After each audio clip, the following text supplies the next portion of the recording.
آپ کو پتا ہے کہ جو نظر لگتی ہے نا خاص طور پر، اور جس سے بہت سی بیماریاں آتی ہیں، اس پہ اب تحقیق بھی ہو رہی ہے پیراسائیکالوجی میں، کہ نظر سے جو ریز اٹھتی ہیں وہ انسان کے جسم میں، یعنی نیگیٹو ریز جو خاص طور پر آتی ہیں، حسد کی نظر ہوتی ہے جیسے، تو وہ آ کے ایک ریئیکشن کرتی، کیمیکل ریئیکشن ہوتا ہے اس کی وجہ سے بلڈ میں، جس سے کچھ بیماریاں پیدا ہوتی ہیں۔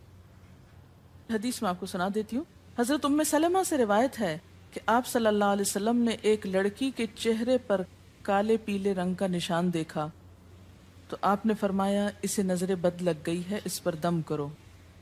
حضرت جابر کہتے ہیں کہ آپ صلی اللہ علیہ وسلم نے آل حزم کو سانپ کے ڈسنے کی وجہ سے دم کرنے کی رخصت دی، اور آپ نے اسما بنت امیس سے پوچھا کیا وجہ ہے کہ میرے بھتیجے کمزور ہیں، کیا فقر و فاقہ کا شکار ہیں، یعنی کھانے پینے کے باوجود یہ کیوں کمزور ہیں، کیا ان کو کچھ کھانے کو نہیں ملتا؟ انہوں نے کہا نہیں، بلکہ انہیں نظر بد بہت جلد لگ جاتی ہے، تو آپ نے فرمایا ان پر دم کیا کرو۔ یعنی جس بیماری کی سمجھ میں نہ آئے کہ کھائے پیے بھی انسان جوان بھی ہو لیکن اس کو صحت ہو ہی نہ، کوئی ظاہری سبب معلوم ہی نہ ہو، تو ایسے شخص پر دم کرنا چاہیے۔ حضرت عائشہ صدیقہ کہتی ہیں کہ رسول اللہ صلی اللہ علیہ وسلم نظر بد کی وجہ سے دم کرنے کا حکم دیتے تھے۔ حضرت انس کہتے ہیں کہ آپ صلی اللہ علیہ وسلم نے نظر بد اور بچھو وغیرہ کے ڈسنے سے اور پھوڑوں سے دم کرنے کی اجازت دی، یعنی پھوڑے وغیرہ جو ہوتے ہیں نا اس پر بھی دم کی اجازت دی، تو جسمانی بیماری ہے نا۔ اور نظر کے بارے میں تو یہ بھی کہا گیا ہے، حدیث میں آتا ہے کہ نظر بد کا لگنا حق ہے، انسان کو اونچے پہاڑ سے گرا سکتی، کیونکہ ہوتا کیا ہے کہ جب ایک خاص اینگل سے دیکھا جاتا ہے تو دوسرے انسان کے جسم میں جیسے لرزہ سا آ جاتا ہے نا، اور انسان ہل جاتا ہے۔ اس کی دلیل قرآن میں بھی ہے، ایک سورت کے آخر میں آتا ہے وَإِن يَكَادُ الَّذِينَ كَفَرُوا لَيُزْلِقُونَكَ بِأَبْصَارِهِمْ لَمَّا سَمِعُوا الذِّكْرَ، کہ قریب ہے کہ کچھ کافر آپ کو اپنی نگاہوں سے کیا کر دیں، پھسلا دیں جب یہ قرآن سنتے ہیں۔ یعنی وہ سننے نہیں آتے تھے، صرف آپ کو گھورتے رہتے تھے۔ اور کس لیے گھورتے رہتے تھے؟ تاکہ آپ بول نہ سکیں، آپ لرز جائیں، ڈگمگا جائیں، اپنا کام چھوڑ دیں، بری نیت سے آتے تھے۔ وَيَقُولُونَ إِنَّهُ لَمَجْنُونَ، کہتے ہیں کہ یہ تو مجنون ہو گیا۔ آپ صلی اللہ علیہ وسلم نے فرمایا نظر بد حق ہے، اگر تقدیر سے کوئی چیز سبقت لے جا سکتی ہوتی تو وہ نظر بد ہے۔ پتہ کیسے چلے؟ چل جاتا ہے، پتہ کیوں نہیں چلتا؟ مثلاً آپ کا بچہ ہنس رہا تھا، کھیل رہا تھا، دودھ پی رہا تھا کہ اچانک کوئی شخص آیا اور جب وہ اٹھا تو بچے نے شور کرنا شروع کر دیا، اور پتہ چل جاتا ہے۔ بعض اوقات گھر ہی کے لوگوں کی لگ جاتی، بعض اوقات محبت سے بھی لگ جاتی، کہ بچہ کھیل رہا تھا، آپ دیکھتے کہ وہ گر پڑا، اچانک رونا دھونا شروع ہو گیا، سر پٹ گیا۔ حدیث میں آتا ہے نظر بد انسان کو موت تک اور اونٹ کو ہانڈی تک پہنچا دیتی ہے۔ اونٹ کو ہانڈی تک پہنچانے کا مطلب کیا ہے؟ ذبح کرنا پڑ جاتا ہے، تڑپنے لگتا ہے۔ آپ صلی اللہ علیہ وسلم نے فرمایا اللہ کی قضاء اور تقدیر کے بعد سب سے زیادہ نظر بد کی وجہ سے میری امت میں اموات ہوں گی۔ آپ صلی اللہ علیہ وسلم نے فرمایا نظر بد سے اللہ کی پناہ طلب کیا کرو، کیونکہ نظر بد کا لگنا حق ہے۔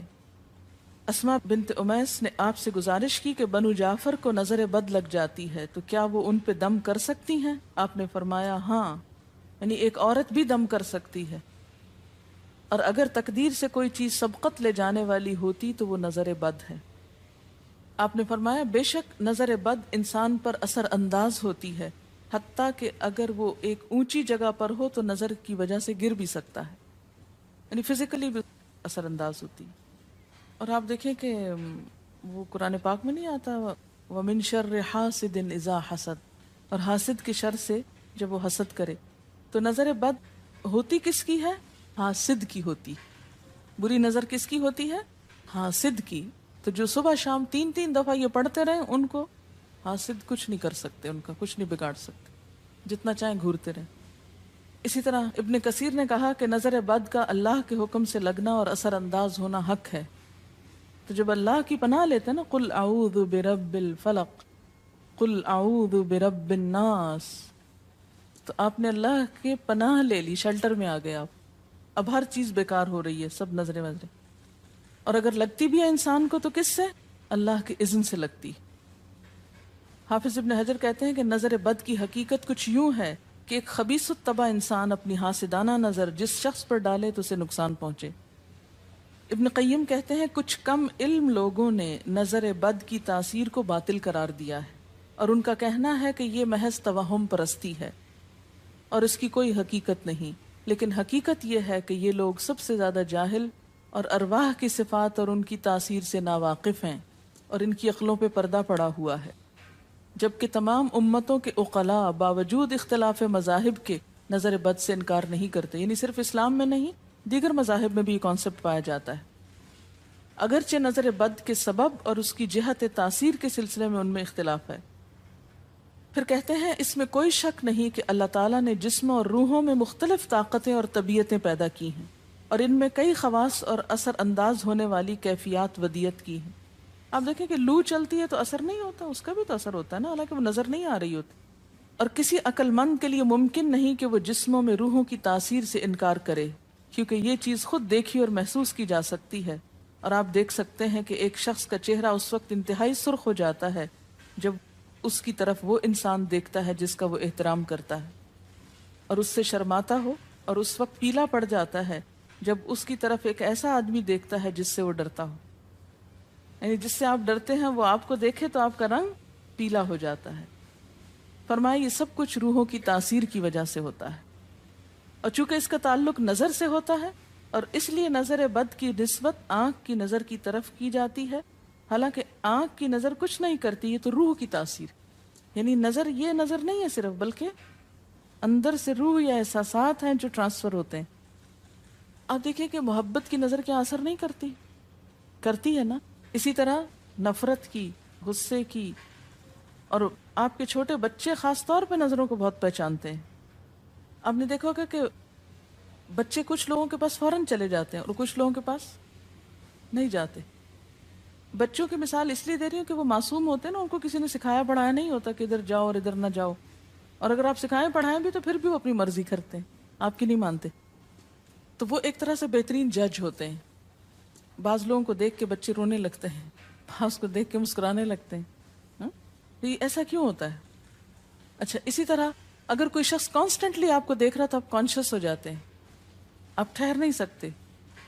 اسی طرح اگر کوئی سٹیئر کر رہا ہو تو اس کی نظروں سے بعض اوقات خوف بھی آنے لگتا ہے۔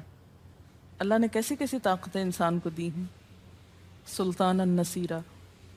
اچھا، پھر لکھتے ہیں کہ روحیں اپنی طبیعتوں، طاقتوں اور کیفیتوں اور اپنے خواص کے اعتبار سے مختلف ہوتی، سو حسد کرنے والے انسان کی روح واضح طور پر اس شخص کو اذیت پہنچاتی ہے جس سے حسد کیا جاتا ہے۔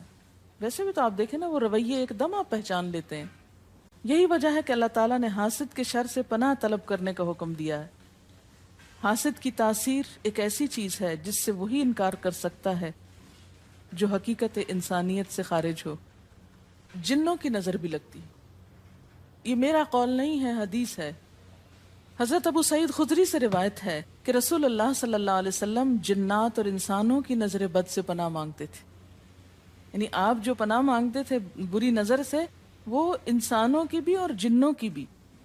پھر جب معوذتین الفلق اور الناس نازل ہوئیں تو آپ انہی کو پڑھتے اور باقی دعائیں آپ نے چھوڑ دی تھی، یعنی قل اعوذ برب الفلق، قل اعوذ برب الناس، پھر سب چیزوں کے شر سے بچنے کے لیے کافی۔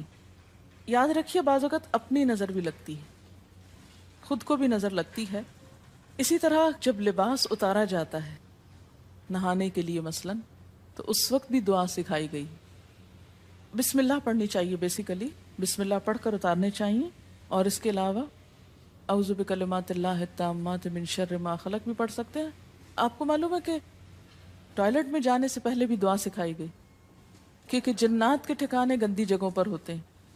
اللہم انی اعوذ بک من الخبث والخبائث، خبیث جنوں اور خبیث جننیوں، خبائث سے تیری پناہ میں آتا ہوں۔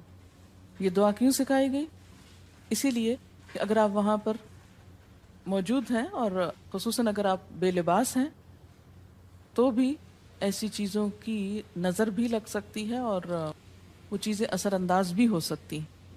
اسی لیے بلا ضرورت تنہائی میں بھی بے لباس ہونے سے منع کیا گیا ہے۔ بعض لوگوں کی عادت ہوتی ہے نا کہ وہ نہانے بیٹھتے ہیں تو وہی کپڑے دھونے شروع کر دیتے ہیں، اور نہیں، بس فوراً اپنے آپ کو ڈھانکنے کی کوشش کریں، بلا ضرورت زیادہ دیر بے لباس نہ رہیں۔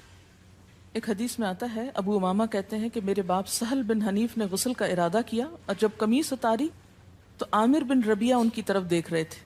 ان کا رنگ انتہائی سفید تھا اور جلد بہت خوبصورت تھی۔ عامر نے دیکھتے ہی کہا، میں نے آج تک اتنی خوبصورت جلد کسی کنواری لڑکی کی بھی نہیں دیکھی۔ ان کا یہ کہنا تھا کہ سہل کو شدید بخار شروع ہو گیا۔ چنانچہ نبی صلی اللہ علیہ وسلم کو یہ قصہ بتایا گیا اور آپ سے یہ بھی کہا گیا کہ سہل کی حالت یہ ہے کہ وہ سر بھی نہیں اٹھا سکتا۔ آپ نے پوچھا، کیا تمہیں کسی پہ شک ہے؟ انہوں نے کہا، جی ہاں، عامر بن ربیہ پہ ہو سکتا ہے۔ آپ نے انہیں بلوایا اور ناراضگی کا اظہار کرتے ہوئے فرمایا، تم میں سے کوئی ایک کیوں اپنے بھائی کو قتل کرتا ہے؟ کیا تم بارک اللہ نہیں کہہ سکتے تھے؟ اس لیے اب غسل کرو، اور اس غسل کا پانی کس پہ ڈالا جائے؟ جس کو نظر لگی۔ عامر نے اپنا چہرہ، ہاتھ، کوہنیاں، ٹخنے، پاؤں اور اپنی چادر کے اندرونی حصے دھوئے، پھر اسی پانی کو آپ نے سہل کے اوپر پیچھے سے بہا دی، یہ نہیں کہ اس کے منہ پہ ڈالنا، پیچھے سے بہا دیا اور سہل فوراً ٹھیک ہو گئے۔ اس کا طریقہ بتایا گیا اس غسل کا۔ ابن شہاب زہری کا کہنا ہے کہ ہمارے زمانے کے علماء نے غسل کی یہ کیفیت بیان کی ہے، جس آدمی کی نظر لگی ہو اس کے سامنے ایک برتن رکھ دیا جائے جس میں وہ سب سے پہلے کلی کرے اور پانی اسی برتن میں گرائے، پھر اپنا چہرہ دھوئے، پھر اسی پانی کے ذریعے اپنے ہتھیلیاں، دائیں ہاتھ اور ہتھیلی پہ پانی بہائے، پھر بائیں پر اور پھر دائیں کوہنی پر، پھر بائیں کوہنی پر، پھر بائیں ہاتھ سے اپنا دایاں پاؤں دھوئے، پھر دائیں ہاتھ سے بایاں پاؤں دھوئے، اور پھر اسی طرح گھٹنوں پہ پانی بہائے، اور پھر یاد رہے کہ سارا پانی برتن کے اندر جائے، اور اس کے بعد جس شخص کو نظر لگی ہو اس کے سر کی پچھلی جانب سے وہ پانی ایک ہی بار بہا دیا جائے۔ حضرت عائشہ کہتی ہیں کہ جس شخص کو بری نظر لگتی اس کو اسی طرح غسل کروایا جاتا ہے۔ اب بعض اوقات یہ نہیں پتہ چلتا کس کی لگی، ایسی صورت میں پھر طریقہ کیا ہے علاج کا؟ مریض کے سر پہ ہاتھ رکھ کر یہ دعا پڑھی جائے، بسم اللہ ارقیک من کل داء یؤذیک من کل نفس او عین حاسد اللہ یشفیک بسم اللہ ارقیک۔